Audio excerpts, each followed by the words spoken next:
Halo, perkenalkan nama saya Irma Dina Metan, NIM 1420 12 10 35R. Nah, kali ini saya akan membahas tentang penyakit HIV. Apa sih yang teman-teman bayangin tentang HIV? Apakah sebuah penyakit yang menyeramkan atau sebuah kutukan atau kondisi yang disembunyikan karena sebuah aib? Oke, mari kita bahas sama-sama agar teman-teman tidak salah paham lagi. Jadi, HIV merupakan virus penyebab AIDS yang terdapat dalam cairan tubuh pengidapannya seperti darah, air mani, atau cairan vagina. Pengidap HIV akan tampak sehat sampai HIV menjadi AIDS dalam jangka waktu 5-10 tahun. Oke, AIDS merupakan suatu sindrom yang menurunkan kekebalan tubuh yang disebabkan HIV sehingga tubuh tidak dapat menerangi penyakit. Nah, cara penularannya. Bagaimana sih cara penularannya? Yang pertama, hubungan seks, vaginal, oral, dan anal. Kedua adalah darah atau produk darah yang terinfeksi. Yang ketiga, pengguna jarum suntik bergantian.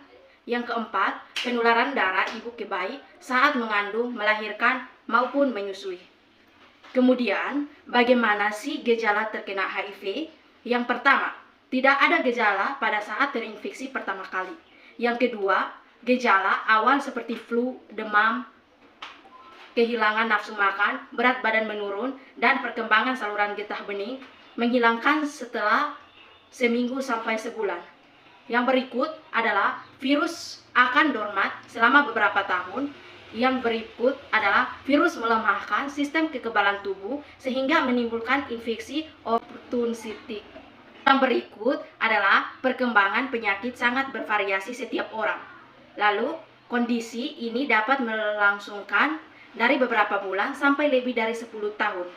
Yang berikut adalah periode ini, virus terus berkembang secara aktif, menginfeksi, dan menumbuh sel-sel sistem kekebalan tubuh. Apa sih tanda-tanda minor HIV? Yang pertama, batuk kering tidak sembuh-sembuh. Yang kedua, kulit gatal di seluruh tubuh. Yang ketiga, hipersoter mirip cacar air yang tidak kunjung sembuh-sembuh. Yang keempat, kandidasis pengangkat strum pada kulit. Yang kelima, pembengkakan kelenjar leher, ketiak, selangkangan, atau tanpa infeksi aktif. Untuk tahap-tahap infeksi HIV yang paling lanjut, yang pertama, tahap 1. Penyakit HIV tidak menunjukkan gejala apapun dan tidak dikategorikan sebagai AIDS. Tahap yang kedua adalah meliputi manifestasi mukotenus minor dan infeksi-infeksi saluran pernapasan bagian atas yang tak sembuh-sembuh. Tahap yang ketiga adalah meliputi diare yang tidak jelas, penyebarannya yang berlangsung lebih dari 1 bulan, infeksi bakteri yang parah, dan TBC paru-paru. Tahap yang keempat adalah tokospalomosis pada otak, kandidas pada saluran tenggorokan, saluran pernapasan, batang saluran paru-paru atau paru-paru, dan sarkoma koposis. Penyakit HIV digunakan sebagai indikator AIDS. Nah, jadi HIV tidak menular melalui yang pertama, bersentuhan, pelukan, ciuman, alat makanan dan minuman, gigitan nyamuk, keringat, air mata, air kencing, air ludah, bersama memakai WC umum. Jadi deteksi dini hanya dengan cara HIV, VC. Nah, bagaimana sih untuk pengobatan HIV? Jadi, belum ada pengobatan HIV sampai sekarang. Terapi untuk memblok perkembangan virus itu, pengobatan infeksi, apoptosis, konsekuensi yang mungkin hampir semua penderita akan menjadi AIDS dan meninggal karena IO pada bayi dengan ibu. HIV kemungkinan tertular 20-30% tanpa adanya pencegahan. Nah, apa sih cara pencegahan HIV?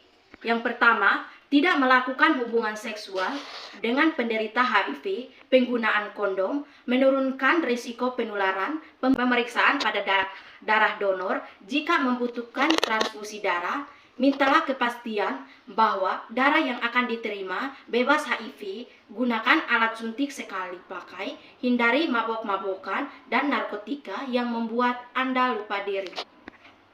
Baik, sekian materi saya. Semoga materi ini bermanfaat.